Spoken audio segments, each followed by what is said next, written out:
മരണഭയമൊന്നുമില്ല. പക്ഷെ എനിക്കൊരു quality of life ജീവിക്കാനുണ്ട്. അപ്പോൾ ആ ക്വാളിറ്റി ഓഫ് ലൈഫ് ഞാൻ തിരഞ്ഞെടുത്താണ് അങ്ങനെ ഒരു ചോയ്സ് ഓഫ് ലൈഫ്.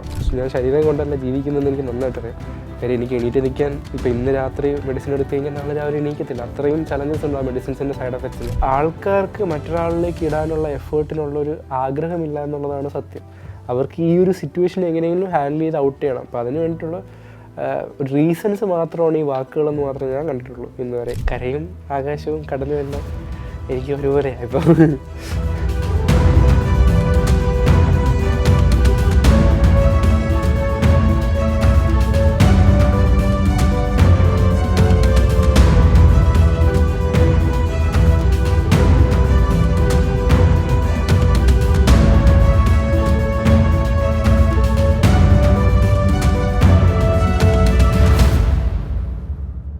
അപ്പോൾ ശ്യാം ഒരുപാട് സർജറി കഴിഞ്ഞിട്ടുണ്ട്, ഒരുപാട് ആശുപത്രി വാസം കഴിഞ്ഞിട്ടുണ്ട്. അപ്പോൾ എനിക്ക് തോന്നുന്നു ഈ ശരീരം ഏൽക്കാത്ത വേദനകളില്ല എന്ന് തന്നെ പറയാം.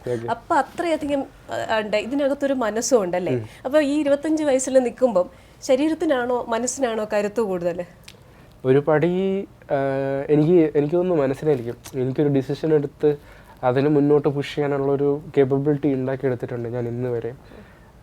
അതായിരിക്കും എൻ്റെ മുന്നോട്ട് നിൽക്കുന്നതായിട്ടുള്ളൊരു കാര്യം. ഓഫ് കോഴ്സ് ഞാൻ ശരീരം കൊണ്ടല്ല ജീവിക്കുന്നതെന്ന് എനിക്ക് നന്നായിട്ടറിയാം. കാര്യം എനിക്ക് എണീറ്റ് നിൽക്കാൻ ഇപ്പോൾ ഇന്ന് രാത്രി മെഡിസിൻ എടുത്തു കഴിഞ്ഞാൽ നാളെ രാവിലെ എണീക്കത്തില്ല. അത്രയും ചലഞ്ചസ് ഉണ്ട് ആ മെഡിസിൻസിൻ്റെ സൈഡ് എഫക്ട്സിന്. സോ അതുകൊണ്ട് എനിക്ക് ഉറപ്പായിട്ട് പറയാൻ പറ്റും മാനസികമായിട്ടുള്ള കാര്യങ്ങൾ തന്നെയാണ് ഞാൻ പ്രിവിലേജ്ഡ് ആണെന്ന് ഞാൻ ചിന്തിക്കുന്നത്. ഒരു പക്ഷേ ജനിച്ചു കഴിഞ്ഞപ്പോൾ അമ്മയുടെ അടുത്ത് ഡോക്ടേഴ്സ് പറഞ്ഞിട്ടുണ്ടാവും ഈ കുഞ്ഞ് ജീവിച്ചിരിക്കാൻ സാധ്യതയില്ല, ജീവിച്ചിരിക്കാൻ തന്നെ സാധ്യതയില്ല എന്ന് പറഞ്ഞിട്ടുണ്ടാവും. അതിനുശേഷം ശ്യാം ഇങ്ങനെ വളർന്നു വരുമ്പോൾ തന്നെ പല ഡോക്ടേഴ്സും പറഞ്ഞിട്ടുണ്ടാവും ജീവിച്ചിരിക്കാനുള്ള സാധ്യത കുറവാണ്, അത് ചെയ്യാനുള്ള സാധ്യത കുറവാണ്, ഇത് ചെയ്യാനുള്ള സാധ്യത കുറവാണ്. അപ്പോൾ ആ പ്രെഡിക്റ്റ് ചെയ്തേക്കുന്ന ആ ഡോക്ടേഴ്സിന്റെ മുമ്പിലാണ് ഈ 13,000 അടി ഉയരത്തിൽ നിന്ന് സ്കൈ ഡൈവിങ് ചെയ്തത്. ഇപ്പൊ നമ്മുടെ ഈ ഇന്റർവ്യൂ ആ ഡോക്ടേഴ്സ് കാണുവാണെങ്കിൽ എന്തായിരിക്കും അവരോട് പറയാനുള്ളത്? പ്രെഡിക്റ്റബിലിറ്റി നല്ലതാണ്, പക്ഷേ ഓവർ പ്രെഡിക്റ്റബിലിറ്റി നല്ലതല്ല. പക്ഷേ പ്രെഡിക്റ്റബിലിറ്റിക്കും അപ്പുറമാണ് മനുഷ്യൻ എന്നുള്ളൊരു കേപ്പബിലിറ്റി ഉള്ളത്, അല്ലെങ്കിൽ മനുഷ്യൻ്റെ മാനസികാവസ്ഥയ്ക്കുള്ളൊരു കേപ്പബിലിറ്റി ഉള്ളത്, അല്ലെങ്കിൽ അവന് കിട്ടുന്ന സോഷ്യൽ സ്ട്രക്ചറിൽ നിന്നുള്ളൊരു ഒരു ഫ്രീഡം കിട്ടുന്നത്. ബിക്കോസ് അന്നത്തെ ഒരു സോഷ്യൽ സ്ട്രക്ചറിന് ഒരിക്കലും എന്നെ തിരിച്ചു കൊണ്ടുവരാനുള്ള ചാൻസസ് ഇല്ലായിരുന്നു. അതുകൊണ്ട് അവർക്കൊരു പ്രെഡിക്റ്റബിലിറ്റി ഉണ്ടായിരുന്നു. 16 വർഷം കഴിഞ്ഞാൽ കിഡ്നി ഫെയിലിയർ ആവും, കിഡ്നി ട്രാൻസ്പ്ലാന്റേഷൻ ചെയ്യാനുള്ള ഒരു പോസിബിലിറ്റി ഇല്ല. ഡയാലിസിസ് പോയാലും നാളെ മരിക്കുമോ മറ്റന്നാൾ മരിക്കുമോ എന്നുള്ളൊരു പോസിബിലിറ്റി ജീവിക്കണം. അപ്പം ഉറപ്പായിട്ടും അതൊരു മരണം ഇതിലൊക്കെ തന്നെ പോകുന്നുള്ളൊരു അവർക്കൊരു തോട്ട് ഉണ്ടായിരുന്നു. കറക്റ്റ് 16 വയസ്സായപ്പോഴത്തേക്ക് കിഡ്നി ഫെയിലിയർ സ്റ്റാർട്ട് ചെയ്തു. അതൊരു ഓൾമോസ്റ്റ് 20 വയസ്സൊക്കെ ആയ സമയത്ത് കംപ്ലീറ്റ്ലി ഫെയിലിയറിലായിട്ട് അത് ലീഡ് ചെയ്തു. അങ്ങനെ ഒരു ഗ്രാജുവലി ഉണ്ടായ ഒരു ഫുൾ ട്രയലായിരുന്നു, മൊത്തത്തിൽ ട്രയലായ അവസ്ഥയായിരുന്നു. ഈ ജീവിതത്തിന്റെ ഓരോ ഘട്ടത്തിലും തന്നെ ഇനി പറഞ്ഞതുപോലെ ശ്യാം പറഞ്ഞു നാളെ ഇന്ന് മരുന്ന് കഴിച്ചില്ലെങ്കിൽ നാളെ എഴുന്നേക്കുമോ എന്ന് അറിയില്ല എന്ന്. ഞാനപ്പോൾ ഇങ്ങനെ ഇരുന്ന് ആലോചിക്കുമായിരുന്നു. ഇപ്പം പല കാര്യങ്ങൾക്കും മരുന്ന് കഴിക്കേണ്ടതൊക്കെ ആ സമയത്ത് അത് ഓർത്ത് കഴിക്കാത്ത ആൾക്കാരുണ്ട്. എന്ന് പറഞ്ഞാൽ അവരുടെ അസുഖം അത്രയും സിമ്പിൾ ആയിരിക്കും, ഒരു ദിവസം കഴിച്ചില്ലെങ്കിലും കുഴപ്പമില്ല എന്ന് വിചാരിക്കുന്നു. പക്ഷേ ശ്യാം അങ്ങനെയല്ല, ടെസ്റ്റഡ് ഫോർ ലൈഫാണ്. 25 വർഷവും ഇങ്ങനെ ഓരോ കാര്യം. അപ്പോൾ അങ്ങനെ വരുമ്പോൾ ഓരോ ദിവസവും എനിക്ക് തോന്നുന്നു ഞാനൊക്കെ ആയിരുന്നെങ്കിൽ എല്ലാ ദിവസവും നാളെ എൻ്റെ അവസ്ഥ എന്തായിരിക്കും, മരണഭയമുണ്ടോ?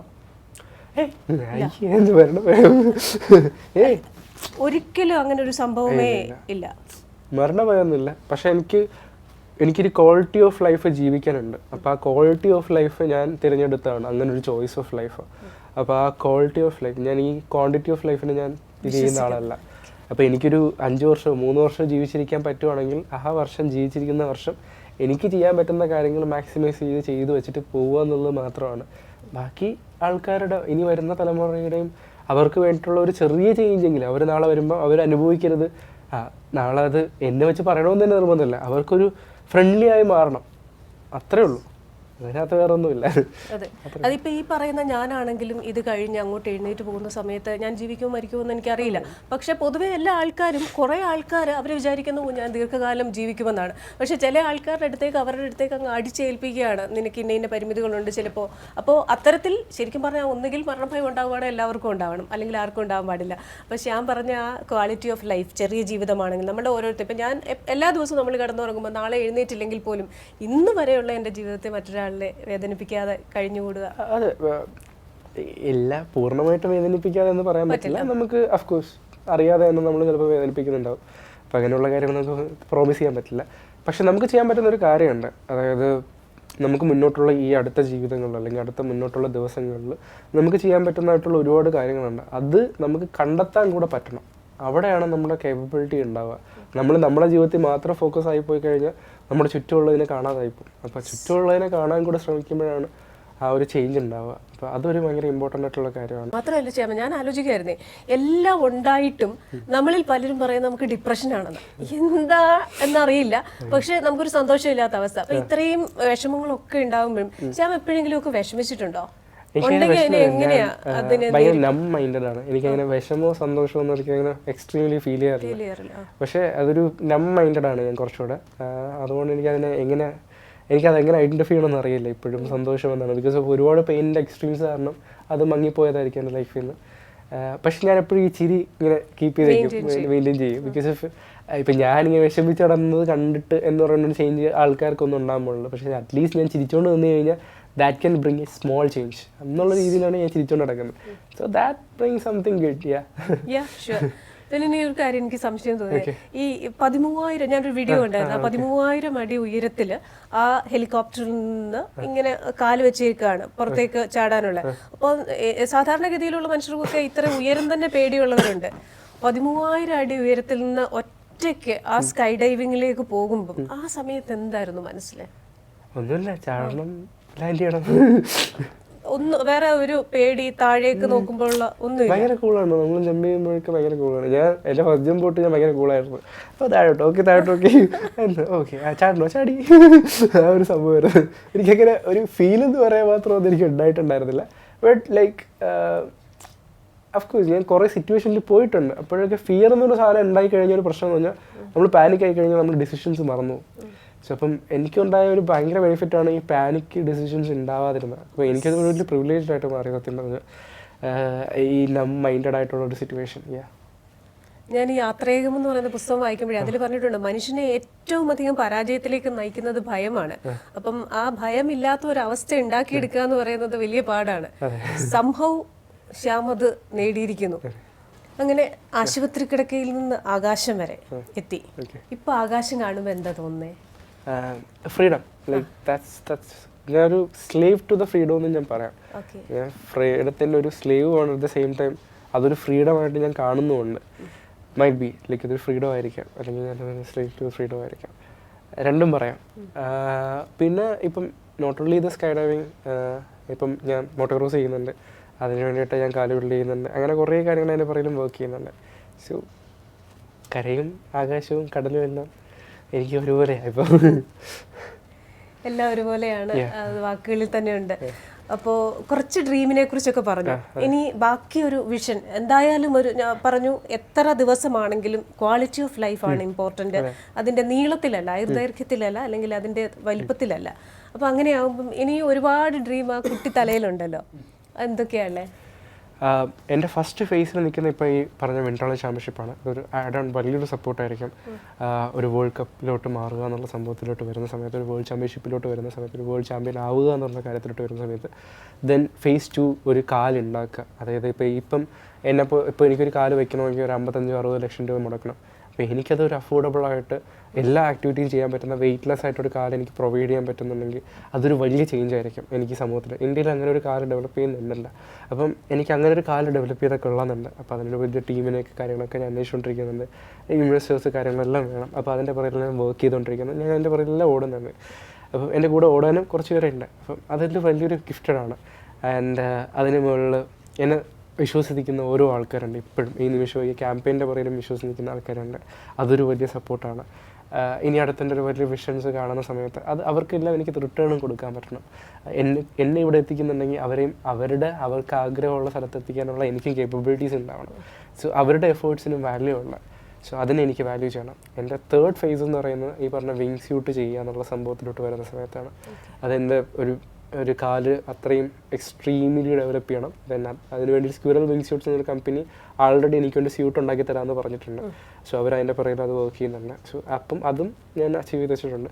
പക്ഷേ അതിന് വേണ്ടിയിട്ട് ഒരു കാലുണ്ടാക്കിയാൽ മാത്രം മതി. അപ്പോൾ ഇപ്പോൾ ഈ കാലുണ്ടാക്കുന്നതിൻ്റെ കൂട്ടത്തിൽ ഇപ്പോൾ ഈ പറഞ്ഞ മോട്ടോക്രോസ് ഒക്കെ ചെയ്യാൻ പറ്റുന്ന, നമുക്ക് അത്യാവശ്യം എക്സ്ട്രീം കാര്യങ്ങളൊക്കെ ചെയ്യാനും അത്യാവശ്യം നമുക്ക് വെയിറ്റ് കുറച്ച് നമുക്ക് നടക്കാനും എല്ലാ ആക്ടിവിറ്റീസും ചെയ്യാൻ പറ്റുന്നതായിട്ടുള്ള കാര്യങ്ങൾ ഉണ്ടാക്കുന്ന സമയത്ത് അതുപോലൊരു കാര്യം കൂടെ ഡെവലപ്പ് ചെയ്ത് കൊണ്ടുവരണമെന്ന് ആഗ്രഹമുണ്ട്.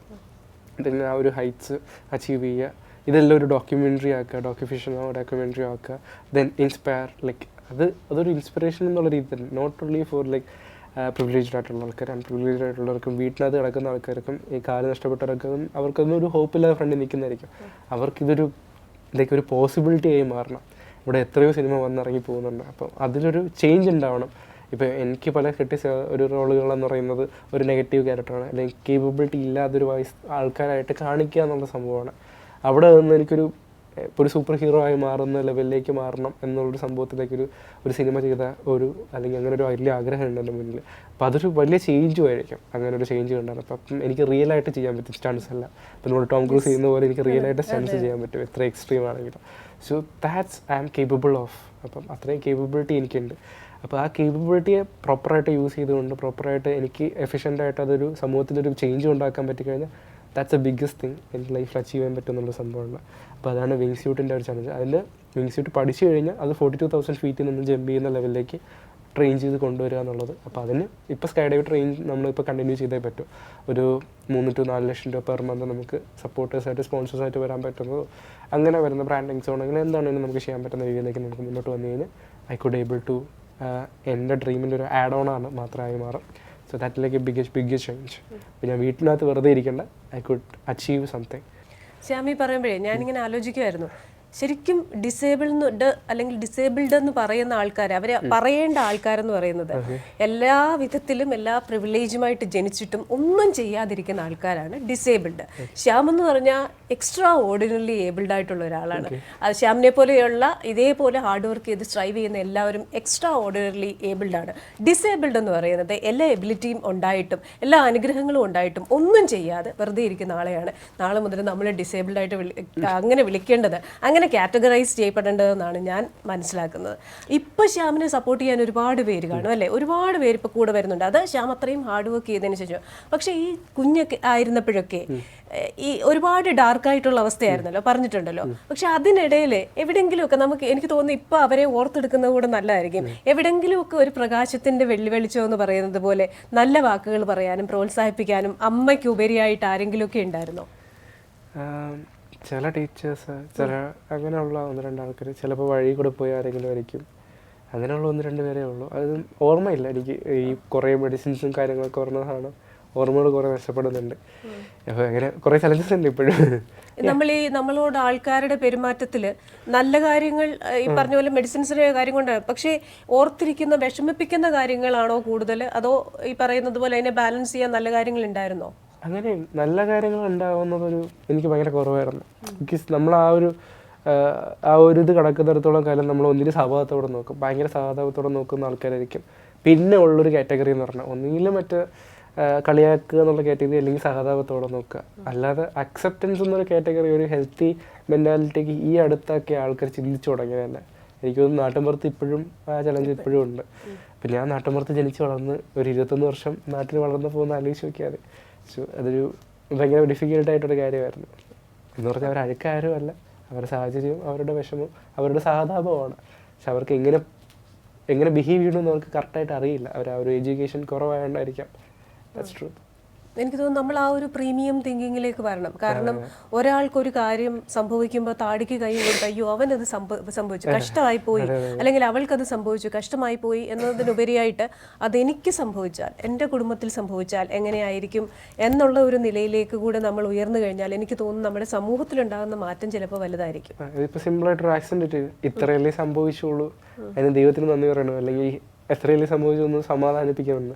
അതൊരു ക്യാൻസർ പേഷ്യൻസിന് പറഞ്ഞു കഴിഞ്ഞാൽ അവർക്കതിൻ്റെ ഡെപ്ത് മാറും, അല്ലെങ്കിൽ ആ ഒരു ആക്സെപ്റ്റ് മാറും. സോ ആൾക്കാർക്ക് മറ്റൊരാളിലേക്ക് ഇടാനുള്ള എഫേർട്ടിനുള്ളൊരു ആഗ്രഹമില്ല എന്നുള്ളതാണ് സത്യം. അവർക്ക് ഈ ഒരു സിറ്റുവേഷൻ എങ്ങനെയെങ്കിലും ഹാൻഡിൽ ചെയ്ത് ഔട്ട് ചെയ്യണം. അപ്പോൾ അതിന് വേണ്ടിയിട്ടുള്ള റീസൺസ് മാത്രമാണ് ഈ വാക്കുകളെന്ന് മാത്രമേ ഞാൻ കണ്ടിട്ടുള്ളൂ ഇന്ന് വരെ. കാര്യം അങ്ങനെ പറഞ്ഞിട്ടുള്ള സഹതപിച്ചിട്ടുള്ള ആരും ഇന്ന് വരെയും എൻ്റെ ഒരു പോയിന്റിലും എൻ്റെ കൂടെ ഉണ്ടായിട്ടില്ല. സോ അതുകൊണ്ട് എനിക്കറിയാം അവരെ കൊണ്ട് ഒരു കാര്യവും ചെയ്യാൻ പറ്റില്ല എന്ന് അവർക്ക് പൂർണ്ണ ബോധ്യമുള്ളതുകൊണ്ടാണ് അവർ സംസാരിച്ചിട്ട് പോകുന്നത്. അത് മേ ബി അവരുടെ incapability of taking N action, അല്ലെങ്കിൽ ടേക്കിംഗ് ഒരാളുടെ ഒരു ഡ്രൈവ് ഞാൻ എടുക്കാം എന്ന് ചിന്തിക്കുന്ന ഒരു ഇനിഷ്യേറ്റീവ്സ് ഉണ്ടാകാത്തതുകൊണ്ടായിരിക്കാം മേ ബി. അപ്പോൾ ശ്യാമ, നമ്മൾ ജസ്റ്റ് ഹ്യൂമൻ എന്ന് പറയുന്ന ഒരു പോഡ്കാസ്റ്റ് സീരീസ് സ്റ്റാർട്ട് ചെയ്യാൻ പോവാം. അപ്പോൾ നമ്മുടെ ജസ്റ്റ് ഹ്യൂമൻ എന്നുള്ള ആ ഒരു വിഷൻ എന്ന് പറയുന്നത് നമ്മൾ മതത്തിനും രാഷ്ട്രീയത്തിനും ഒക്കെ അതീതമായി നമ്മൾ മനുഷ്യരെ വേർതിരിച്ച് നിർത്തുന്ന, മതിലുകൾക്കകത്താക്കുന്ന, ഓരോ ബോക്സിലും ഇട്ട് വെക്കുന്ന ഓരോ കാര്യങ്ങളുണ്ടല്ലോ. അപ്പോൾ ആ ബോക്സുകൾക്കൊക്കെ അപ്പുറമായിട്ട് ശ്യാമും ഞാനും ഒക്കെ മനുഷ്യരാണ്. നമ്മൾ അനുഭവിക്കുന്ന വേദനകളും നമ്മൾ അനുഭവിക്കുന്ന സന്തോഷവും ഒക്കെ ഒരുപാടാണ്. അപ്പോൾ ഇതിനൊക്കെ അപ്പുറമായിട്ട് നമ്മളൊരു ബോക്സിൽ നിൽക്കുമ്പോൾ, ഈ മതത്തിന്റെ ബോക്സിൽ അല്ലെങ്കിൽ ഈ രാഷ്ട്രീയത്തിന്റെ ബോക്സിൽ അല്ലെങ്കിൽ മറ്റു വേർതിരിവുകളുടെ, ഇപ്പം ആണ് പെണ്ണ്, അസുഖമുള്ളവര് ഇല്ലാത്തവര്, ഇങ്ങനെയൊക്കെയുള്ള ബോക്സ് നിൽക്കുമ്പോൾ നമ്മൾ ആ ബോക്സിനകത്തെ കാര്യമേ നമുക്ക് ചിന്തിക്കാൻ പറ്റുള്ളൂ. ഇതിനപ്പുറത്തൊരു ലോകമുണ്ട്. ആ ലോകം നോക്കിക്കഴിഞ്ഞു കഴിഞ്ഞാൽ ഈ താഴെ നിൽക്കുന്ന ബോക്സിലുള്ളവരെല്ലാം മനുഷ്യരാണ്. അപ്പോൾ ആ മട്ടിൽ മനുഷ്യരെ കൊണ്ടുവരിക, അവരുടെ കഥ പറയുക, അവരുടെ കഥ മറ്റുള്ളവരിലേക്ക് എത്തിക്കുക. ഈ ഇപ്പോൾ ശ്യാം പറഞ്ഞതനുസരിച്ച് ഒരുപാട് സന്ദേശങ്ങളാണ് ശ്യാം മനുഷ്യർക്ക് കൊടുക്കുന്നത്. സിമ്പിളായിട്ട് പറഞ്ഞപ്പോൾ സ്കൈ ഡൈവ് ചെയ്യുന്ന സമയത്ത് നമ്മളിങ്ങനെ ആൾക്കാരെ കാണുന്നത്, നമ്മളിങ്ങനെ ലോകം കാണുന്നത്. സ്കൈ ഡൈവ് ചെയ്യുന്ന സമയത്ത് ഇങ്ങനെയാണ് കാണുന്നത്. അപ്പോൾ നമ്മൾ അവിടെ ആൾക്കാരെ കാണുന്നില്ല, അവിടെ കുറേ വീടും ബിൽഡിങ്സും ഒക്കെ കാണുന്നത്. അവരുടെ പ്രശ്നം നമ്മൾ ആ സ്കൈ ഡൈവ് ചെയ്യുന്ന സമയത്ത് ചിന്തിച്ച് കഴിഞ്ഞാൽ ഒന്നുമല്ല ഇപ്പം.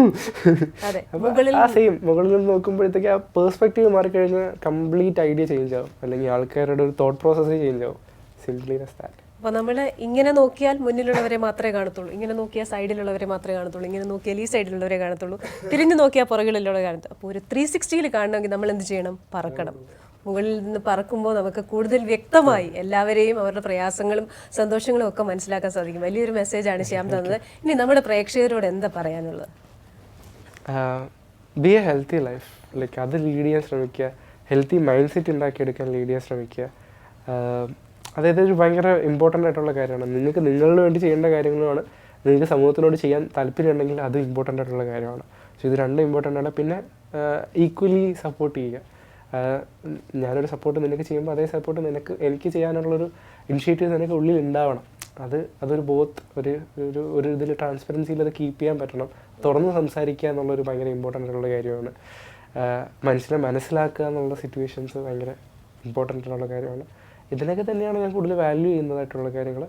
പിന്നെ ഒരിക്കലും ഇപ്പം നമുക്കിപ്പോൾ അറിയാമല്ലോ, ഇപ്പം എന്നെപ്പോലെ ജനിക്കുന്ന ആൾക്കാരെ കാറ്റഗറൈസ് ചെയ്യപ്പെടുകയും പിന്നെ അവർക്കൊരു ഫൈനാൻഷ്യൽ സ്ട്രക്ചറിലെല്ലാം കാണുന്ന സമയത്ത് അവർക്കൊരു ജീവിത പങ്കാളി ഉണ്ടാവാതിരിക്കുക, അല്ലെങ്കിൽ അവർക്കൊരു ഫൈനാൻഷ്യൽ സ്ട്രക്ചറില്ല ഇവരെ നോക്കാനോ, അല്ല അവർ നോക്കേണ്ട ആൾക്കാരാണെന്നല്ല ഞാൻ പറയുന്നത്.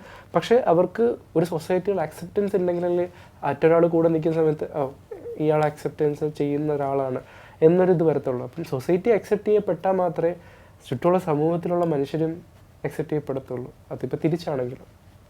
സോ ആ ഒരു അക്സെപ്റ്റൻസിലേക്ക് വരിക സമൂഹം.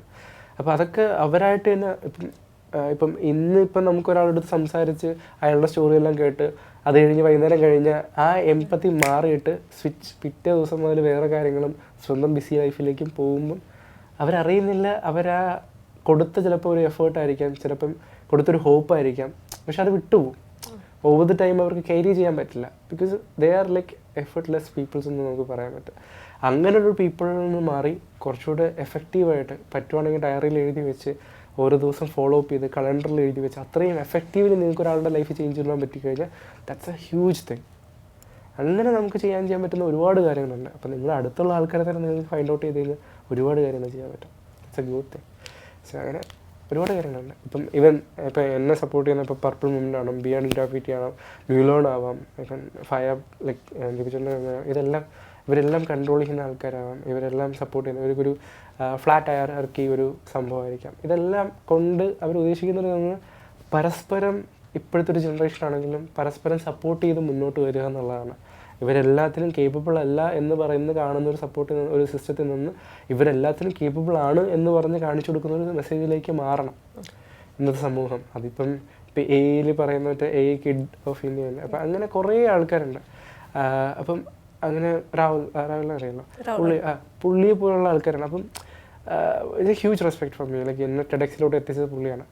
അത്രയും പുള്ളിയുടെ എഫേർട്ടാണ്. അപ്പം അതുപോലെ എഫേർട്ട് ഇടുന്ന ആൾക്കാർ, ആ ഈക്വൽ എഫേർട്ട് ഇടാനും അല്ലെങ്കിൽ എൻ്റെ മുന്നിൽ കാണുന്ന ഒരാൾ എനിക്ക് സപ്പോർട്ട് ചെയ്യണമെന്ന് ഉള്ളിൽ അത്രയും ഇനിഷ്യേറ്റീവ്സ് വരാനും ഒക്കെ ഒരു എഫേർട്ട് കാണിക്കുന്ന ആൾക്കാരുടെ അടുത്താണ് ഈ ചേഞ്ച് ഉണ്ടാവുക സമൂഹത്തിൽ. അങ്ങനെ ഇങ്ങനെ സപ്പോർട്ട് ചെയ്യുന്നിടത്താണ് ചേഞ്ച് ഉണ്ടാവുക. That's A good thing.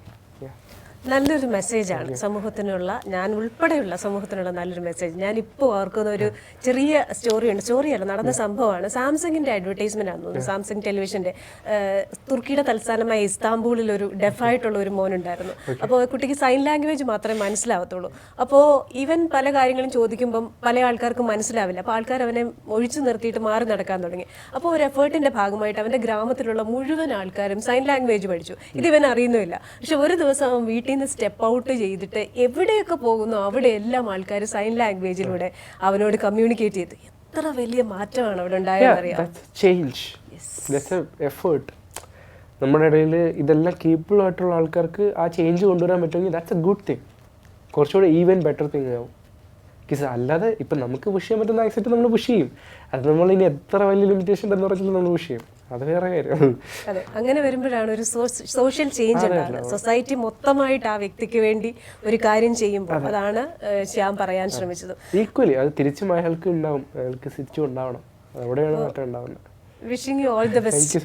അപ്പോൾ എനിക്ക് പറയാനുള്ളത്, ചിലർ പർവ്വതങ്ങൾ കയറും, ചിലർ അതേപോലെ തന്നെ റെക്കോർഡുകൾ തകർക്കും.